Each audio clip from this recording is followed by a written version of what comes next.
నమస్కారం బీఆర్కే భక్తి ఛానల్కి స్వాగతం. నేను పద్మ. ఈ రోజు మనతో పాటు స్టూడియోలో ఉన్నారు దివ్య విశ్వశక్తి పరివార ప్రచారకులు శ్రీ శ్రీ స్వామి ఓం స్వరూపజీ గురువు గారు ప్రస్తుతం మనతో పాటు ఉన్నారు. ఆయన అడిగి మనకున్న సందేహాలన్నింటిలో కూడా నివృత్తి చేసుకునే ప్రయత్నం చేద్దాం. నమస్కారం గురుగారు. నమస్కారం గురుగారు. అమ్మా శుభం తల్లి.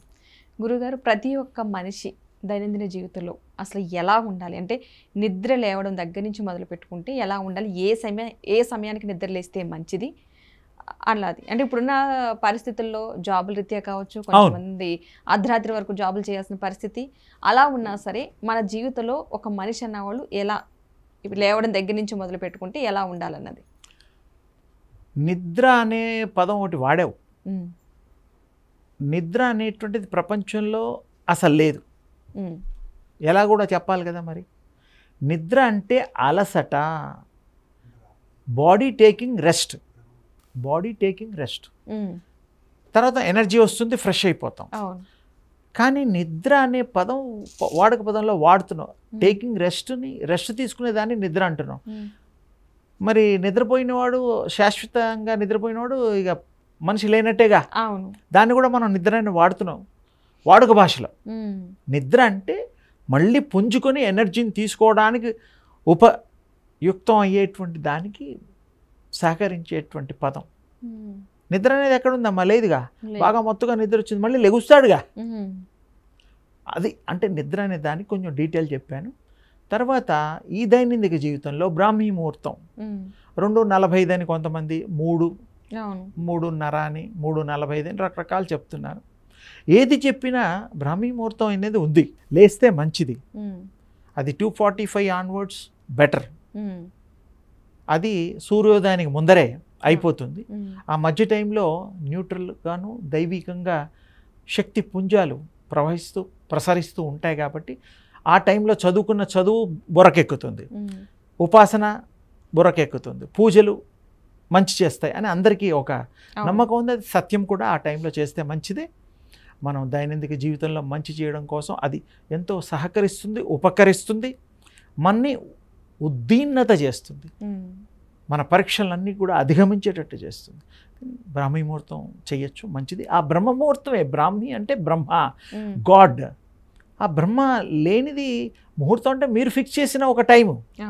అసలు బ్రహ్మ శక్తికి, అనంతమైన శక్తికి టైం అంటూ లేదు. ప్రతి చోట ప్రవహిస్తూ ఉంటుంది అజరామరంగా, జలపాతంలాగా. ఇందా చెప్పావు కదా, అలా ప్రవహించకపోవడం అంటూ లేదు. శక్తి ప్రవహిస్తుంది. దాన్ని మనం స్వీకరించే శక్తి మనకు కావాలి. ఆ యుక్తితో మనం పొందాలి, వస్తుంది. దాంట్లో సందేహమే లేదు. అందుకని మీరు చాలా తేలికైన పద్ధతుల్లో ఆస్వాదించండి, శక్తిని పొందండి, ధన్యులుగండి తేలిగ్గా. తర్వాత మీరు సమయం గురించి అడిగారు, చెప్పాను.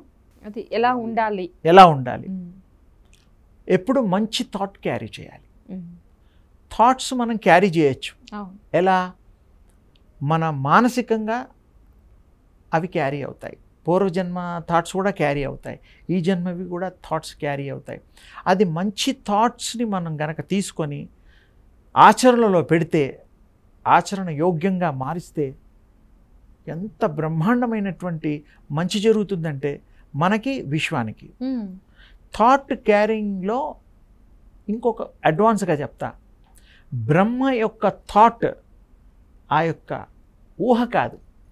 థాట్ ఇంగ్లీష్ పదం, కానీ తెలుగులో దాన్ని ఏమంటారు? సంకల్పం. సంకల్ప సిద్ధి అంటాం. మంచి సంకల్పాలతో మీకు మనుగడ వస్తుంది. చక్కటి సంకల్పంతో ఒక సృష్టి, బ్రహ్మ లాంటి వాళ్ళే ఈ క్రియేషన్ చేయగలిగినప్పుడు మానవ సృష్టి కూడా సంకల్పంతోటే. ఒక మంచి ఉద్యోగం కావాలి, సంకల్పం. ఒక మంచి తిండి తినాలి, సంకల్పం. ఒక మంచి భార్యను పెళ్లి చేసుకోవాలి, సంకల్పం. ఇల్లు కట్టాలి, సంకల్పం. అన్నీ మంచివే. ఇవన్నీ నీవు తీసుకునే నిర్ణయాలు రూపంలో బహిర్గతం అయ్యేదే థాట్, సంకల్పం.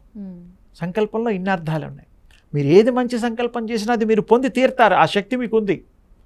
సరైన సంకల్పం, సరైన సమయం మీరు ఉపయోగించుకోవాలి. లేకపోతే అది అనుకుంటూ ఉన్న 6 నెలల నుంచి అంటే ఏం లాభం? ఇంకో 6 నెలలైనా, సంవత్సరం అయినా మీరు చేయలేరు. అనుకోగానే థాట్ ఆఫ్ యాక్షన్ రావడమే ఆచరణలో అది మీరు ఆచరణలో పెట్టేయాలి.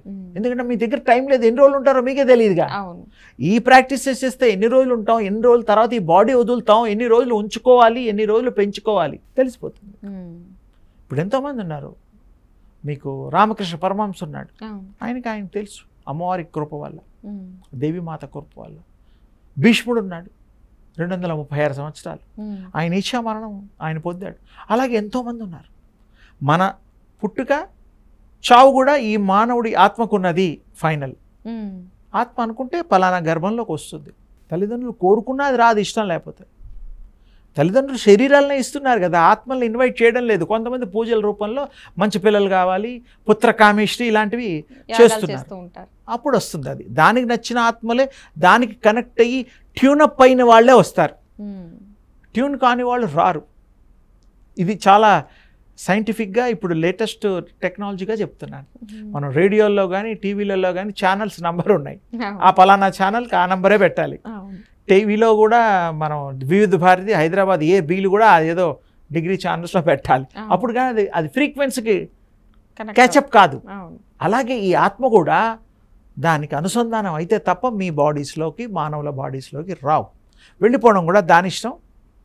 అది తపస్సు ఇలాంటివి ఈ బాడీలో ఉన్నప్పుడు థాట్ అనేటువంటి కీతో రహస్యాల్ని ఛేదించవచ్చు, విశ్వ రహస్యాల్ని. అదే చాలా తేలిక, రూపాయి ఖర్చు లేదు. మీ మనస్సంకల్పం ముఖ్యం. మీకు ఇష్టం లేకుండా ఎవరు ఏం చేయలేం కదా. ఆ గుర్రాన్ని కూడా తీసుకెళ్ళి నీళ్లు తాగించలేం, దానికి ఇష్టం ఉంటేనే తాగుతాం, ఎంత బలవంతం పెట్టినా ఏం కాదు. మనస్సు సంకల్పం చాలా గొప్పది. మంచి సంకల్పం, గొప్ప సంకల్పం చేసుకుంటే ప్రతిదీ సాధ్యమే, ప్రతిదీ జయమే, విజయమే మీ సొత్తు. అరచేతిలో మీకు అవన్నీ ఉంటాయి, విజయాలు ఉంటాయి. చాలా తేలిగ్గా చెప్పాను, కానీ ప్రాక్టీస్ చేసే అవసరం. దివ్య శక్తిని ఆపాదించడం, సంపాదించడం చాలా తేలికే, ఏమీ లేదు కష్టం. అంటే నేను చెప్పడం ఈజీ అని కాదు, చేసేవాళ్ళకు కూడా అంత తేలిగ్గా వస్తుంది. మంచిది తల్లి, శుభమస్తు. ధన్యవాదాలు గురువుగారు, మంచిగా వివరించారు అసలు. అమ్మా